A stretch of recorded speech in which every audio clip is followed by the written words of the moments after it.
Sparking Change with Gigi, a show that aims to make the world a better place by bringing together authentic minds.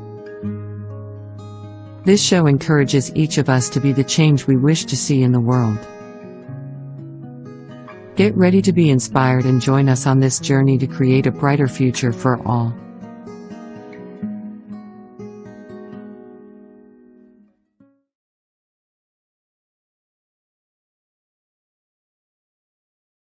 Hello, everyone, and welcome to Sparking Change with Gigi. I am so excited that you're here. And today is going to be a fabulous show because we're going to talk about how do we go from being powerless to being powerful?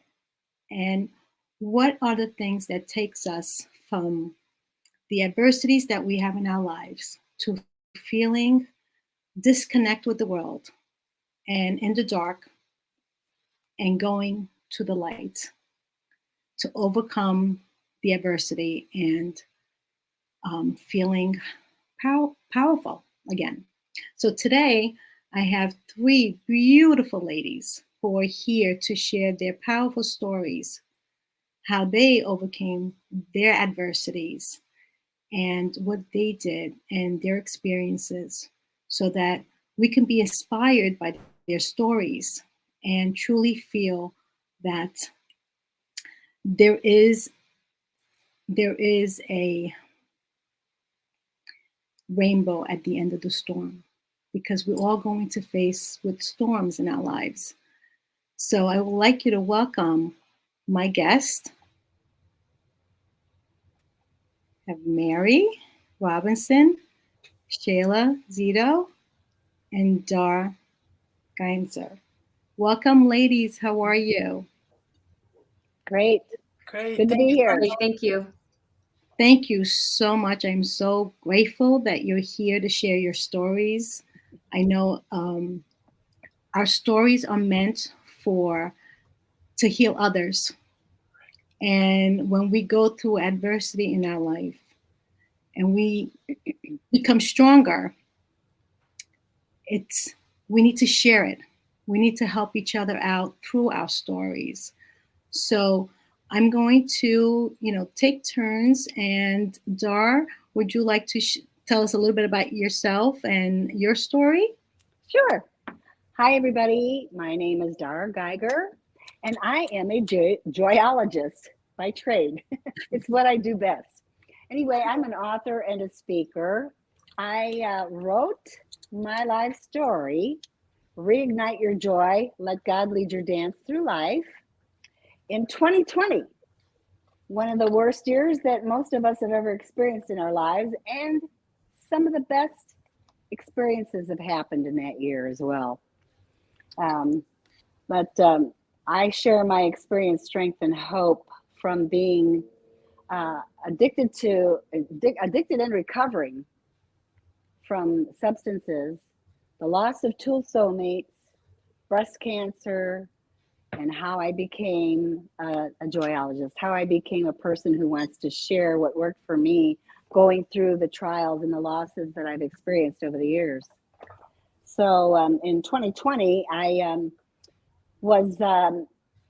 a business. I own a nutrition business, and a big part of my business we decided was going to be bought out by the company, which had allowed me a lot more time. So I prayed, asked God, I'm still here.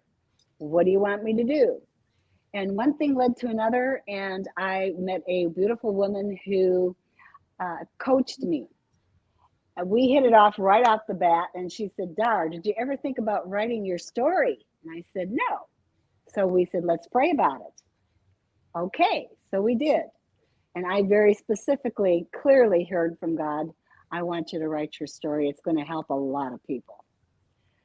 So that's what happened. And then, okay, I agreed, let's do it. And things started falling into place. Excuse me. I met a publisher who lives in Denver and I'm in Omaha, Nebraska. And I was able to talk to him a lot. It took about 9 months of like a pregnancy for the book to come to fruition. But I was able to talk to him on the phone, and he had this publishing company where I could talk and they would edit, and we would work together and I would edit. And so I talked my story. It was so awesome. And they put it all into proper sequence. And that's how my book came about. We worked on the cover, we worked on it all together. And so there it was in 2021, got launched in February. So that was a new beginning for me. That's So beautiful. I've had lots of new beginnings, yes, but that was a new journey for me. I will say that whenever we do have adversity in our lives, it truly begins a new chapter in our lives, right? And just knowing that we're able to start a new chapter and not look back is what essentially we need to help ourselves first. Mary, would you like to share your story? Yes, my name is Mary Robinson, and I'm a teacher, a mother, a wife, a daughter, a sister, and I don't know everything else you can think of. And I actually was just teaching, and I was feeling tired, and so I decided to go to the doctor because I was young. I was 38 years old, so my story kind of began there. And I asked my doctor to do a blood test because I just hadn't been feeling well, and through a bone marrow biopsy and whatnot, I was diagnosed with acute myeloid leukemia, and it was in 2014. And so, obviously, that was very devastating news for our family. But I just had this feeling from the depth of my soul that I was going to make it through. And I just relied on faith. I totally surrendered to God. I asked for mercy. And I led my life in such a way throughout my cancer journey, just relying on my faith. And I wrote on caringbridge.org. It's a social media platform where you can write to your friends and family and tell them about the things that are happening within the hospital, because I was in the hospital for several weeks at a time. And my husband, tried to keep up with everybody, but we just decided to start that social media. And people were telling me I should write a book. And I was like, okay. Because I wasn't just writing about like what happened that day. I had perspective shifts. I was trying to reach people in a way that really I talked through my soul. I know it was God speaking through me, and I wanted to give others hope. And I always tried to put a positive spin on anything that was happening throughout the day, even in the hospital hallways. I was a joy hunter, and I really just wanted to make a difference in the lives of others. And after I went through all those chemo treatments, 2.5 years later, I had gone through my routine checkup, and in 2017, I was re-diagnosed with acute myeloid leukemia. We didn't think it would come back.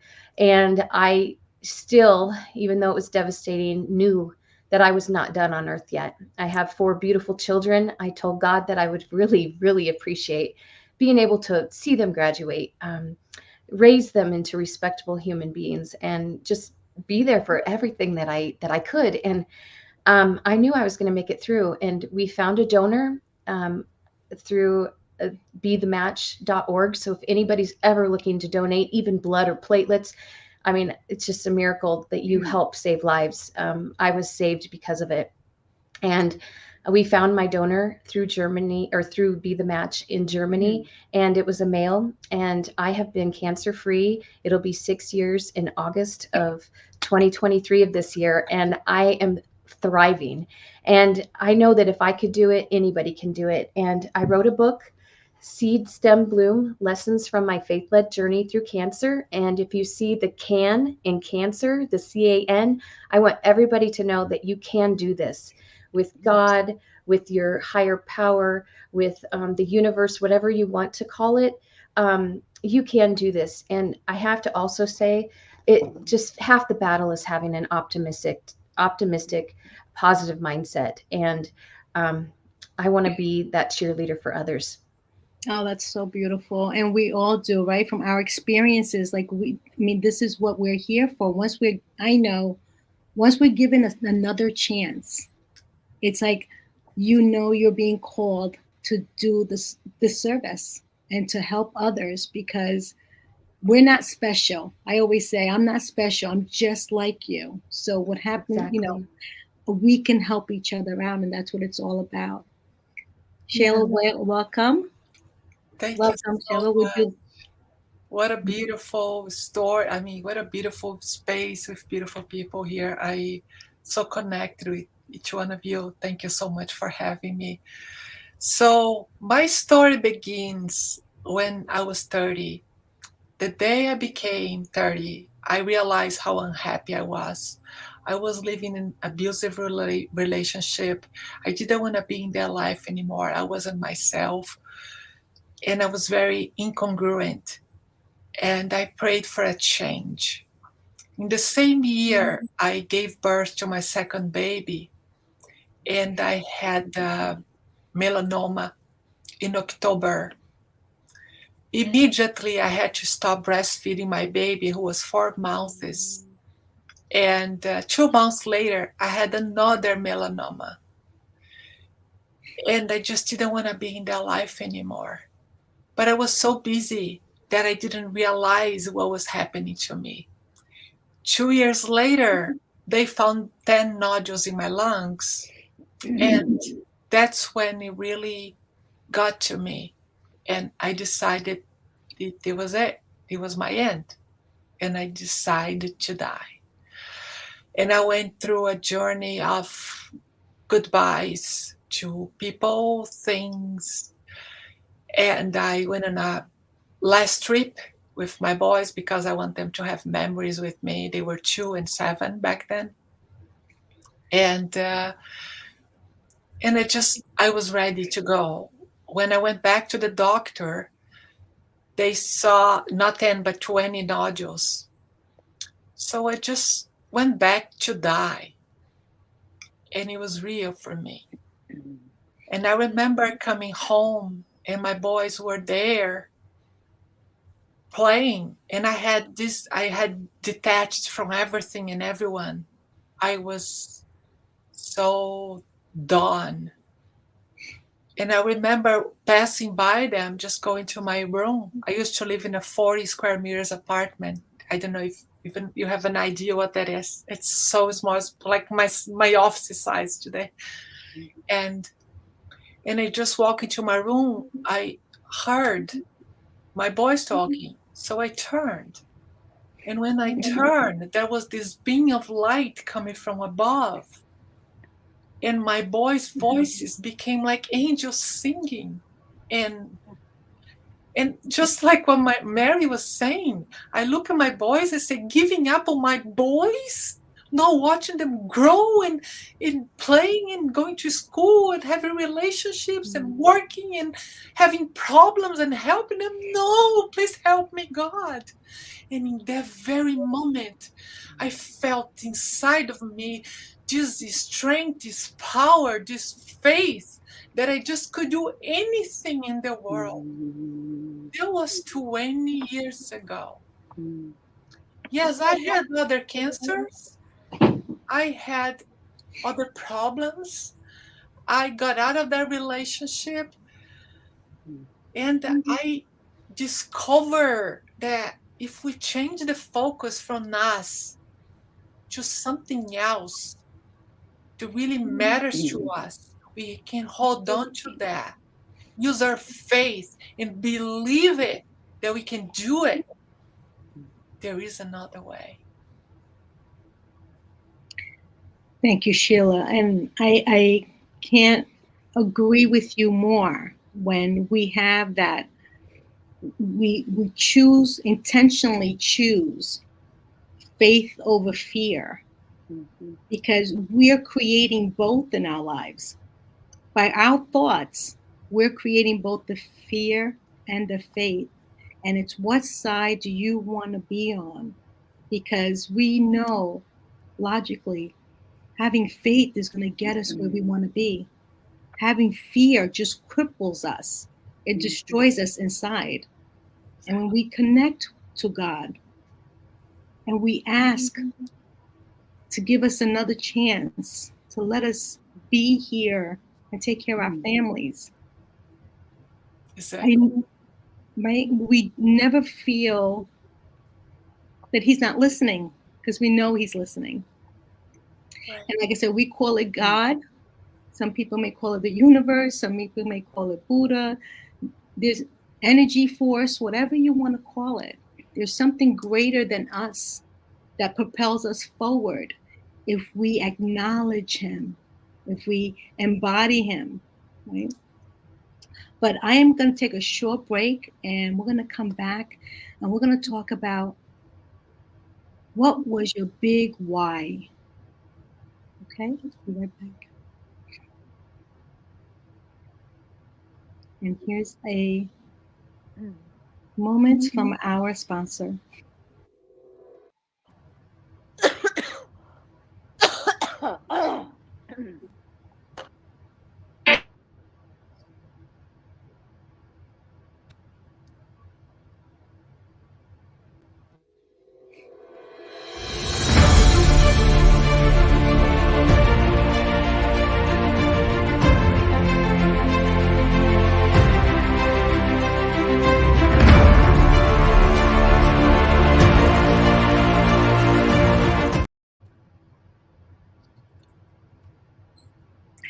Okay, so welcome back, everyone.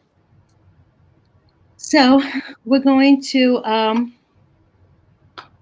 do some questions because we love to hear more on your stories and how we can really share the light that comes from each of us to the audience. Because I'm sure there's people watching the show right now who really want to know, what was your big why? What was your big why, Dar? Okay, my big why has always been to live my life and give God the glory.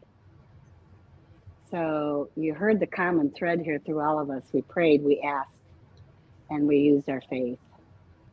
And my big why was to give God glory and to help other people, to make a difference in people's lives. And it's based on the fact that when I was on the radiation table for breast cancer, God spoke to me and told me that I was his joy giver, and he wanted me to share his love and his joy with as many people as possible, and he would help me do that. And I said, yes, God, I'm honored to be asked to do that. I said, yes. That's my big why. So beautiful. Thank you for sharing. And Mary? Well, very similar to Dar. Of course, I wanted to give God all the glory, and I wanted to let others know all you have to do is ask and believe and have faith, and try to find the joy in every moment, even when it seems like it's doom and gloom. And I also wrote Seed Stem Bloom because I really wanted to let people know that cancer does not mean that you have a death sentence. I know that the word cancer is scary for so many people. And, if I can make it through acute myeloid leukemia, which is a very aggressive cancer, 2 times, and a stem cell transplant, and be able to tell my story about how God just worked miracles upon miracles during my journey, I know it's going to help others. And I did it because I wanted to help others. Thank you for sharing that. And we're all God's children. So what he gives to you, he will give to anyone else. And the question is, ask, let go, and trust. Trust. Sheila? Yes, thank you. So when I was diagnosed with cancer the first time, somebody else in my family did too. And I was so blessed because I was being brought to things, and things were coming to me. Back then, I was in Brazil. There was no internet. There was no social media. There was nothing like this. If you want a book, you had to go to a library. It was old times. So I was introduced to Napoleon Hill, and I started studying the book.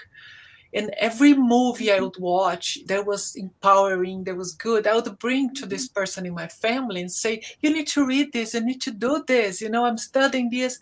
And he would say, this is all BS. We have cancer, we are going to die. And I used to say, don't say that, please. That's not true. Let's do something. And I kept doing this. I remember in his funeral, I had 2 little boys. He had 2 little girls. And they did not have a father any longer. Many times the decision we make, it doesn't affect only us, affect others as well. And this got so strong in me.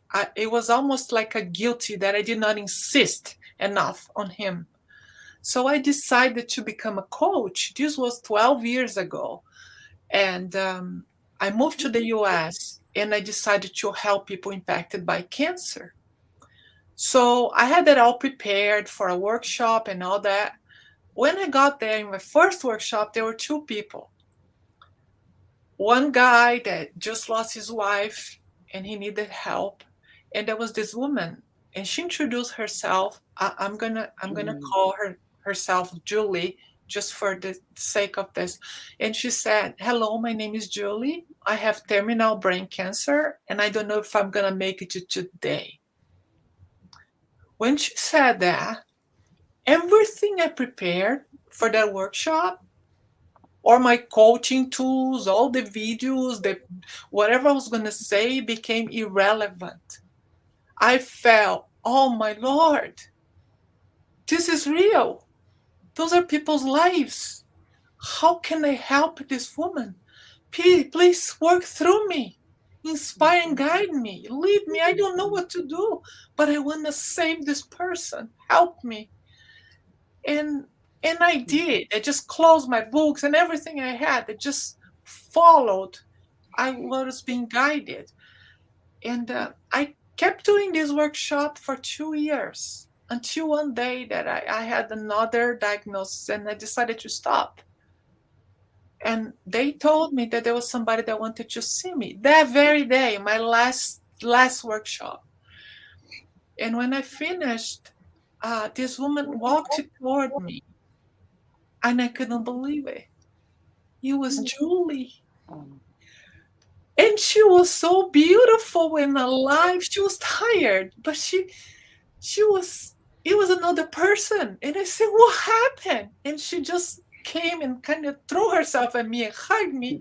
And she said, it's your fault, kind of laughing. He said, what happened? And she said, remember, you told me to live my life and to do so. I'm doing cooking class and dancing lessons and doing quilting and music, playing piano. I learned to do things that I always wanted, and I had to stop it living. And that very moment, I thought, what a responsibility I have. I can't stop this. It's not. It's a responsibility, because what's happening out there in the world, and this is the message I want to tell everyone. Don't let it kill you before you die. Absolutely. I think we all know that, we want to live. And I think everyone's scared to ask for help. And asking for help is the way you open up the doors to receive, whether you're asking for help from another individual or from God. You're opening up the doors to receive. And this is the main purpose of this show, is to bring people together like us here to say, we're here to help because we've been through it and you can do it. And we all have the same message. The big why is because we got a second chance, and now we're here to give other people a chance because we're being worked through God to help others. And Sheila, that is a beautiful story. And when you can see that you impacted a life in a positive way, Mhm. The feeling, the reward that we feel internally, the emotions that come from that. Yes. Nothing from the outside can make us feel that good, right? Watching someone else being lifted. And so it's beautiful story, Sheila. Thank you for sharing. The next question, and we'll go back to you, Doris. How do you continue to nurture and maintain your personal growth and well-being? Oh boy, there's a huge answer to that because I've learned about self-care and the importance of it. If I want to be able to help other people, I've got to take care of myself first. So my mental, physical, spiritual, and emotional health are priorities for me today. So I have a routine, a daily routine of meditation and prayer and Bible study, and I connect with other people because I love to communicate and connect with other people. And I reach out because I want to get. A lot of the time, I have to overcome what's going on with me by just reaching out and helping somebody else, Of course. right? Not make it about myself. So I go to a variety of groups where I can do that and contribute. And I have wonderful spiritual friends and guides who are available to help me. So relationships are everything. They're not just important, they're everything. My relationship with God is priority. And then family and friends. It's important to have good people that love me and listen to me and will check on me or will correct me when I need to be corrected. So those are the kinds of things that I do routinely. Exercising is Beautiful. important, staying fit physically. I play music. That's good for me. It soothes me. So learning to know about what I like, what works for me, having good, healthy relationships, having that quiet time, just downtime with myself and with God. Those are all important things. And just like we said, Absolutely. with taking action, prayer, those kinds of things. Yeah. Thank you. Thank you, Dara. I totally agree with you 100%. And Mary? And I agree with Dara 100% too. I do a lot of those things as well. And, I even like guided meditation. You can find it anywhere on the internet. Just type in, guided meditation, for the heart or whatever you're looking for. Sometimes there's guided sleep meditation if you can't sleep at night, if your mind races. Also, I do love to connect with others. I love my alone time. Sometimes I just need to be alone in nature and go for walks outdoors, with or without my dogs. I love my little furry friends that like to be my companion as I'm on my walk. We live in the country, so it's a lot of dirt roads. And also, exercise is another thing. I think Dar mentioned so many of the things that I do as well. But self-care is something that I've really struggled with. And I think Mhm. just being a teacher, and a mother of 4 children my youngest is 15 and my oldest is 22. So it's not like they're super young, but they still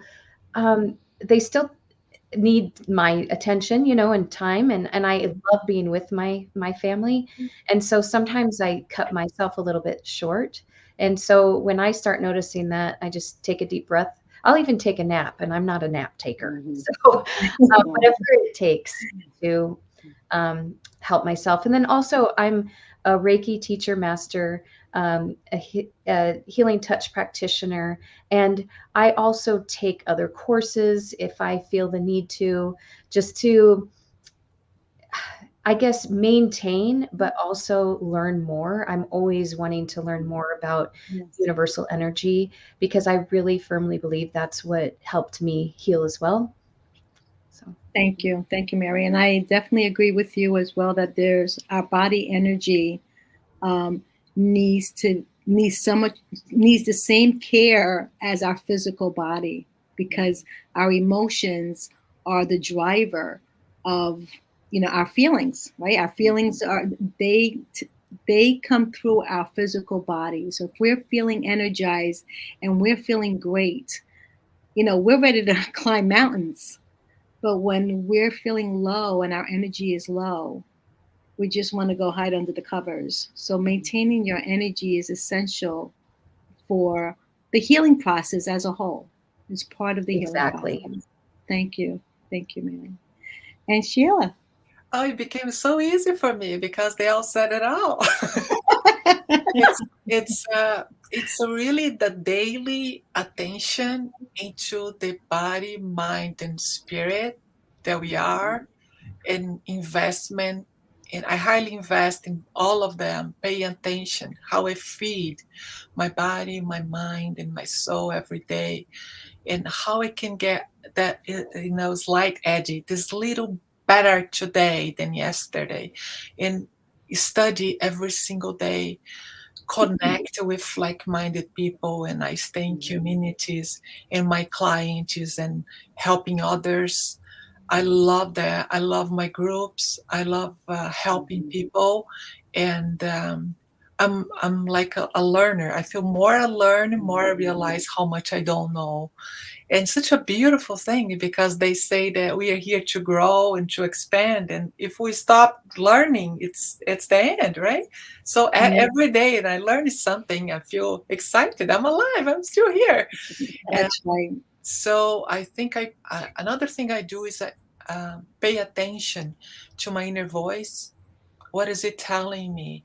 Because I believe those cancers that in beginning I mentioned, I created in my body because I was living through an oppression in my relationship, and I was not being congruent.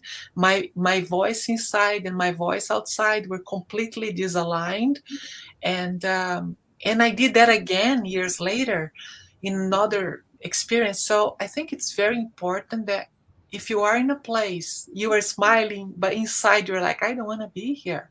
Listen to yourself.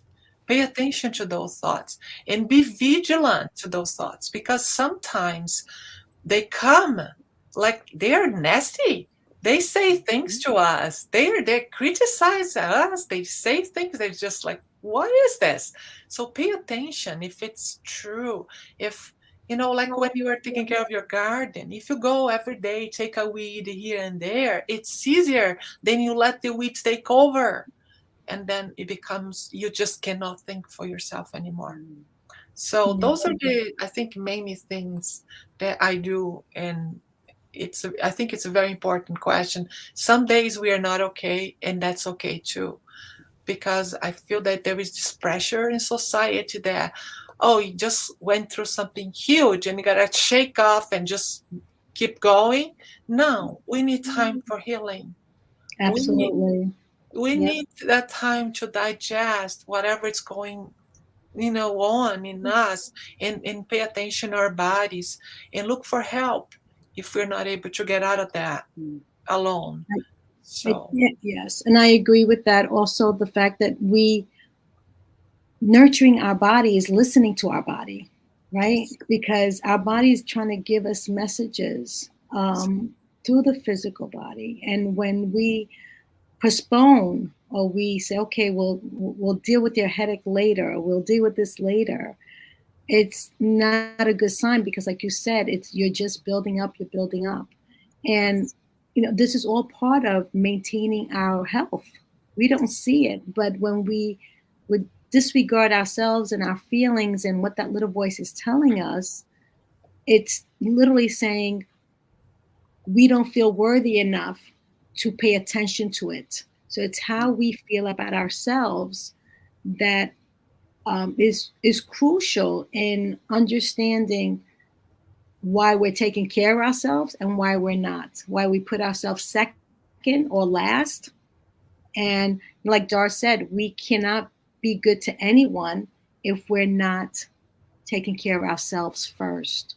So exactly. maintaining and nurturing ourselves is so important. But as moms, we're learned to always take care of everyone else first, then us last. And I know through my own experience, I've learned now, it's not that I don't want to take care of anyone else, but I need to make sure that I'm feeling good. I'm feeling healthy before I can be, I need to feel strong before I can help someone else feel strong, even as a coach. We're going to take a another short break, and we're going to come back. And I'd like to touch on our beliefs and how they helped you to shape the new version of you, because I'm sure that we all had to change some beliefs to overcome our adversity in our life. So we'll be right back. And Hi, this is Ken D. Foster, the host of the Voices of Courage show. Join us live on Wednesdays at 11 a.m. Pacific, where we help you see the unseeable, know the unknowable, and do the impossible on E360 TV.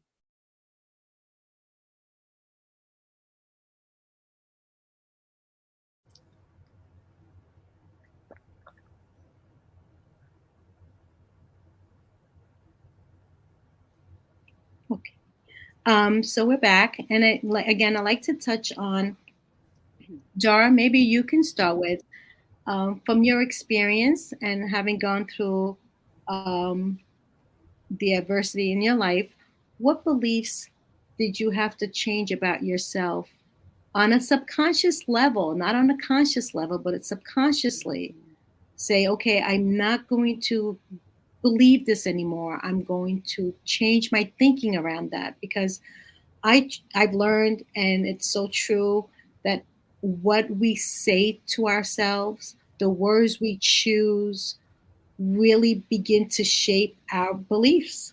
And also what we hear from the outside environment shapes our beliefs. And so I know I had to go through a transformational belief transformation in order to, be more positive in my life. Look at both sides, not just one side, and ask questions like, is it really true? Do I want to believe this? So if you could share with us what did you experience? Well, I'm going to go back to BC, meaning before Christ. I did not know my value personally. I didn't know how much I was loved just for who I really was and being created by God. Therefore, I had a hole in my gut, and I was always trying to fill it up with addiction issues like alcohol, smoking, retail therapy, and I never felt satisfied. It was always, I was always left unsatisfied no matter what I did. And I finally came to the end of myself. That's part of my story in my book is I came to the end of myself where I just felt completely helpless. I thought I had to be in control of everything. I really thought I was controlling everything, but everything was out of control. And when I came to the end of myself, I just asked God to help me. I said, I can't do this anymore. I think you can help me. I really want you to help me. Will you help me? And I asked Christ to come into my heart and take over. I was done. And things began to change after that. It was a process, but things started happening rather quickly, where I was led to a Bible study, and God gave me a hunger to learn about him and his love letters in the Bible. I learned so much about his promises and how he saw me and how valuable I was. And I believed it. I chose to believe it all, that every one of us has a very specific purpose that God created us for. So we have great value to God. And then I got into some 12-step programs that helped me change my thinking. I had to change my thinking about being in control of everything and thinking I had to be in control of everything. That's such a lie. Such a lie. And I had to learn, how do you do that? How do you let go and let God? So it was a process, but I can tell that, we're all shaking our heads. We are like-minded, like Sheila said. That fellowship, it's still in my life today. There's a fellowship there where we have a higher power, a God, Jesus, whoever he is, somebody greater than ourselves, whom we choose to believe that he loves us, that he's got a plan. But the Bible, for me, is solid. It's a love letter to all of us to teach us how much God loves us and to teach us how to live our lives where we can have some joy and some hope and purpose. Thank we're you, here for a purpose. Yeah. Absolutely, absolutely. I know that is definitely one thing that we do discover once we, you know, see the light at, at the end of the tunnel is our true purpose, why we are here. And so I can definitely agree with everything you said, Dara. Thank you. And Mary? And I agree with Dar, of course. Like I said, we're like-minded people here. But Yeah. I also wanted to add, for me, it was more worthiness. I had struggled with that my whole life, and sometimes I still, struggle with it. I go, I give it to God, and then sometimes I take it back. But I did one, for example, I did go through an experience when I had my stem cell transplant. I had grown pretty close to a lot of the people that were in the hospital at the same time, because again, I said I was in the hospital for weeks at a time, and then you keep connected with those people, and then while you're going through your treatments, you generally see them as well. And the year of that stem cell transplant, after it was over, I had lost 8 friends that year, ages 8 to 73. And I went through, kind of like, I want to say survivor's guilt, where I was like, God, why am I still here? Like, why me? Why not that child? Why, what do I have to offer? But then I thought, well, why not? You know? Um, and so I had to get over the fact that I am worthy of being here. I do have something that I can offer others. God has a purpose for me, and my time on earth isn't done yet. And so those were things that I've struggled with. And I feel like I've really grown in that category. So, and I'm sure there's more too, but I'll let the next person talk. Thank you, Mary. Yeah. And Sheila? Thank you. Yeah, this is good because we all can add to each other. It's beautiful. I just want to add to what you both said. I think there are two things that are more important. Before everything I do, I always actually I wrote a book. It's called "There Is Still Time: Prayers of a Cancer Survivor," and there is one prayer there that's called Divine Guidance. So before I do anything, I ask for that, and I said, I am blessed, I'm inspired, I'm guided by God. I am a divine expression of God. God told me that. I felt like he gave me this treasure. Like I learned how to get out of these situations. And I want to help people that are going through them to get out also. So I feel like I was granted this treasure, and I feel like I want to share that with them. Yeah. But I felt like many times I was the one putting myself in my way. So I used to see other people like, oh, it's amazing how that person can do this or that person can do that. But I never felt eligible to it. And then I was just telling Giovanna a story how I got out of the way and I just received this amazing healing last week.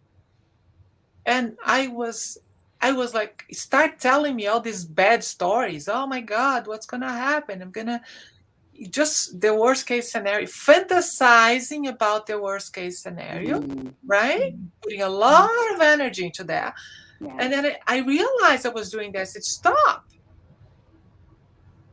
I have God here with me right now. I just need to get out of the way and let him. And that's what I did. Next day, I had nothing. It was amazing. And I want really to people to believe that. You, right? You who is watching this, you can do this. You can survive this. Whatever you're going through right now, it's possible for you too. Don't think that, we are here, we can do that. You can do that too. I want you to know this. This is possible for every single one of them. Giovanna said in the beginning, oh, I'm not special. Yes, you are. Each one of us are God's highest form of creation. Yes. Each one of us are very special and have our own message, as Darn said. We have our own purpose to fulfill. So believing that, find it Yeah. why you're here, and Yeah. just start the job, right? It's when I say that I'm not special, means God is not just granting me the gifts. We all have the gifts. So that's kind of like what I meant, is that we Yes. all have these gifts, and it's getting out of our own way. But the most essential thing here is believing in the unseen, right? And we learned that whether you're believing in faith or fear, they're both unseen. So why not go to the side that is going to propel you forward instead of bringing you down?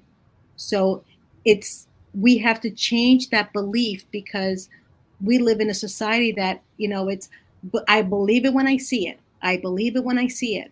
Well, that language has to change, because if you want something to come into your life, whether it's good health, good finances, a person, a good relationship, you must see yourself being worthy to receive whatever it is you want in your life. And we are our worst enemy, because we cannot, again, we have a belief system that says, I believe it when I see it. And the truth of the matter is, it doesn't work like that. Because even when we pray, it's not, God, please help me. It's, God, thank you for helping me. It's acknowledging that He's done it for you already. And that's what we hear. And this is the message that I like to get through in this show, is that we have to believe it first. And then you're granted, no matter what noise is happening outside of us, no matter who's saying what research says, what statistics say, you need to believe in yourself, not the outside, but you need to have that big why. Why do you want to live? What's the reason why you want, no matter what your health looks like, what you're going through? Yes, it may be very difficult, but once you make that commitment that you're going to leave it to God to help you, and you know God's going to help you because you deserve to live. You're worthy to live in this life, because we all are. We're the ones who say we're not worthy from our past experiences. So we need to heal from those past experiences, which many times are the root causes of our illnesses. And we can win. We can win any battle against anything, not just cancer, but any challenges we have in life. We're the ones who say we are going to win this battle or we're going to lose this battle. Only our soul is going to say that. And until you believe yourself that you can be the winner, you can win at anything. So thank you so much for those answers, because it really, we all are sending the same message. It's believing in yourself is the key to overcome any beliefs that we have, right? So we'll do another question.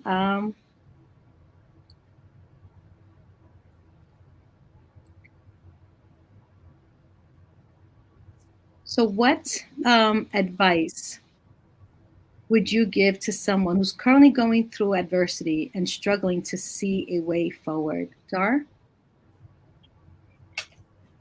Well, I've mentored many women over the years. And the first thing I do is want to just love on them and accept them for exactly where they are and listen. Ask them to tell me what's going on in their lives. I have to get a perspective first. I don't give advice unless I'm asked, but I believe that compassion and being a good listener is an opening for someone to be able to share with what they're going through. In my book, I share about tools. In my speech, I share about the tools that I learned, but I had to learn them, understand. The first step was to ask for help. Thank you. Absolutely. And Mary? Yes, I agree with the asking for help. I think before, when before I had the cancer, I didn't want to ask for help. I was very independent. I thought I could do everything on my own. And when I went into the hospital, my husband was with me as often as he could. And we had friends coming from, and community people coming and giving us 3 meals a week for our children to have nutritious meals. And then Tim could stay at the hospital a little bit more. And people want to help. They just need to know what to do. And we need to not be afraid to ask for it, because I think I was worried that I was going to, bother them or whatever, but they just want to be there. And also, um, you know, other people are probably going through the same thing too. So don't be afraid to talk to somebody that you trust about the things that are bothering you. I know you can go seek counselors and whatnot, but sometimes just talking to a friend at first, unless you need, extra help, of course, just talking to them, and sometimes just having a listening ear can help go a long way. Thank you. And Sheila? Lucky me, just piling up on those beautiful advices here. I think when we don't know what to do with ourselves, the first thing to do that I learned is to go help somebody else. You change the focus from you, and then you help other. First thing I would do. Second thing that I think it's very important is there are 2 ways to live your life: outside in or inside out. You can allow the whole world to bring you the way you want to live. Like, look at the statistics. Keep searching on Google the worst case scenario, thinking, oh, what's my life timing on this illness, Or you can make a decision here in your heart, like we all did, right? We all did. We made the decision. Yes, God touched us so deeply that we made that decision. I want to live. I want to be okay. I want to be here for my kids. I believe I have a purpose. So once you make this decision, you start living inside out. No matter what's happening around you, no matter the prognosis, no matter what the doctors say. If the doctor says something you don't like, look for another doctor. If you're not aligning the beliefs with the medical team, find another medical team. We are not statistics. We are people. We are actually spiritual beings in a human experience. And this is beautiful. That's what I believe. There is much more than this for us. But don't let what's going on in the outside affect you. Make a choice, as Giovanna said so beautifully. We have fear and faith. You can choose. Worst case scenario when you're afraid. The best case scenario when you have faith that you can get there. You can do this. It's possible for you to. You can make a decision. And once you make that decision, the whole universe is going to conspire for that to happen. Just believe it. Please. Believe it. That's it. Believe it. I would like to end the show with a beautiful quote that came from a dear friend, Sinette, my dear friend who brought me onto the show. And I had to share it because it was just a perfect timing. And I'm going to read this quote. It says, women standing together, supporting each other, and holding each other up is one of the most powerful forces in the world. When we unite and shine together, our light becomes even brighter and can illuminate the darkest corners of the world. It's such a beautiful saying, because that is what we're here to do, is pass on the light, to let everyone know that you can win the struggle. You can come out winning. You need to believe in yourself. And that is really the number one rule, the number one thing that gets us in the right direction. Ladies, I want to say thank you so much from the bottom of my heart. Thank you, Giovanna. You have made this show fabulous. And I know that the people watching here, thank you very much as well, because this is what they need to hear to overcome their struggles. And everyone, please feel free to reach out to any of us. We're here to help you through whatever you're going through. And we're doing it from the heart because we know when we give ourselves to you, we're going to receive tenfold. And it's going to make us feel great for being here and having a purpose. So thank you. And I look forward to our next show. Bye-bye and have a good evening.